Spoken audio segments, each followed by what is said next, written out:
Vous savez, il y a les choses qu'il faut demander. Hein. Demandez la révélation de cette parole. Je vais lire ça tout à l'heure. Demandez à Dieu de vous révéler ça. Au lieu de prendre votre propre péché pour accuser les autres là. Demandez cette parole-là. Moi, ça m'a beaucoup aidé d'enlever les choses qui sont dans mes propres yeux, dans mon œil, le jugement. Donc, lorsque Dieu vous révèle des choses cachées, vous allez arrêter de juger. Vous n'allez plus traiter les êtres humains de sorciers. Demandez à Dieu de vous révéler la profondeur, la révélation de cette parole qui vous montre et Dieu vous fera grâce. Ok? Donnez et il vous sera donné. On versera dans votre sein une bonne mesure, serrée, secouée et qui déborde, car on vous mesurera avec la mesure dont avec la mesure dont vous serez servi.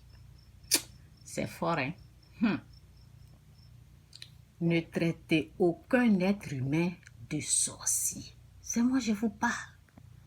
Il faut avoir la révélation. Hein? Demandez à des gens qui disent ma tante a fait ceci, ma tante a... Hey, tu étais dans le péché, non? Il faut bien voir. Il faut te concentrer sur... Concentre-toi sur tes péchés. Concentrez-vous sur votre propre péché.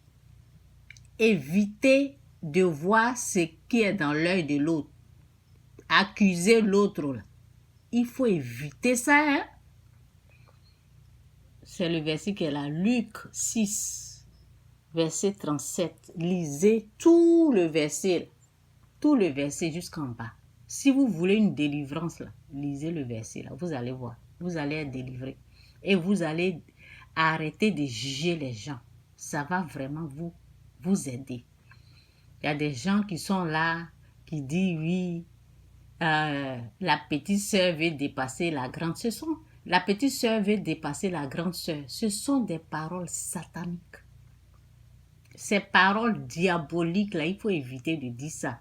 Tu sais pas, est-ce que tu sais ce qui est dans la pensée de la petite sœur? Tu sais ce qui se passe chez la petite sœur? Comment tu peux t'asseoir pour dire la petite sœur veut dépasser la grande sœur? Il y a quelqu'un qui dit aussi le petit frère a dépassé le grand frère. Ce ne sont pas des bonnes paroles. Hein? Ça vient du diable. Il faut vérifier. Il y a les choses, quand ça veut rentrer dans ta pensée, là, tu rejettes ça. Tu rejettes. Et ceux qui prennent ces mensonges, le mensonge est une arme du diable. Est-ce que vous savez ça? Mentir sur quelqu'un, là, c'est satanique. C'est une arme qui est là. C'est une arme c'est une arme qui détruit une personne.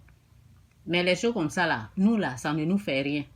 Mais la personne qui n'est pas sauvée, la personne qui n'a pas Dieu, là, quand vous faites ça, là, ça peut créer des problèmes à cette personne. Parce que c'est Satan qui vous inspire à fabriquer des... Ça veut dire, la personne est là, vous fabriquez des mensonges et puis vous mettez, c'est ma tante qui a volé ma bénédiction, c'est ma tante qui a fait ceci, c'est à cause de ma tante, je suis tombée malade. Comment tu vivais avant? Tu étais dans le péché, non? C'est ce péché-là, il faut demander à Dieu de te délivrer. Si vous avez une fois jugé, condamné les gens, demandez pardon à Dieu pour votre délivrance. Et demandez à Dieu de vous révéler cette parole. De vous révéler. Vous avez besoin d'une révélation pour bien comprendre ce que Dieu dit.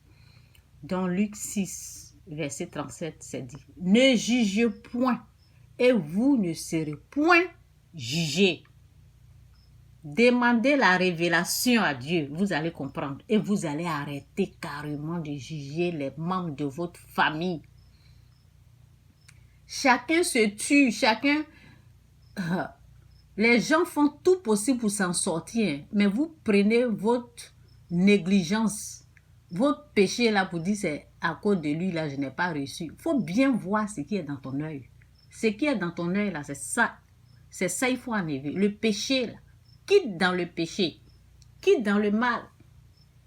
Quittez le péché. Le problème, c'est le péché. Le péché, j'ai dit, le péché, c'est comme une malédiction. Je peux dire même, le péché, c'est la malédiction, en fait. Quittez le péché. Ne jugez point et vous ne serez point jugés. Ne condamnez point et vous ne serez point condamnés. Qui va vous condamner? C'est Dieu.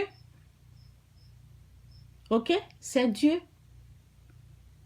Ne jugez point et vous ne serez point jugés. Ne condamnez point et vous ne serez point condamnés. C'est ça. Absolvez et vous serez absous. Donnez et il vous sera donné. On versera dans votre sein une bonne mesure, serrée, secouée et qui déborde. Car on vous mesurera avec la mesure dont vous vous serez servi. C'est de ça qu'il s'agit. Jésus-Christ est Seigneur. Non, j'aime ce Dieu-là. Parce que, franchement, quand je m'assois, je réfléchis, je dis, waouh, on a un Dieu vraiment, il est incroyable. Je manque des mots. Les mots me manquent. Il est tellement bon. Il est juste. Vous savez, les gens vont coller comment on appelle? Des mensonges sur vous, hein. Mais Dieu, Seigneur, non, Dieu, il est tellement bon. Dieu va tellement les corriger. Oh non, Dieu est trop bon, je m'arrête là. Il est trop bon. Donc, moi, chaque fois, s'il y a quelque chose, je dis, Seigneur, pardonne-moi. Et c'est ce que nous devons faire. Nous devons demander pardon à Dieu. Pardon, parce que souvent, si notre langue a glissé, s'il y a quelque chose qu'on a fait, il faut toujours aller à Dieu et demander pardon et éviter de juger l'autre.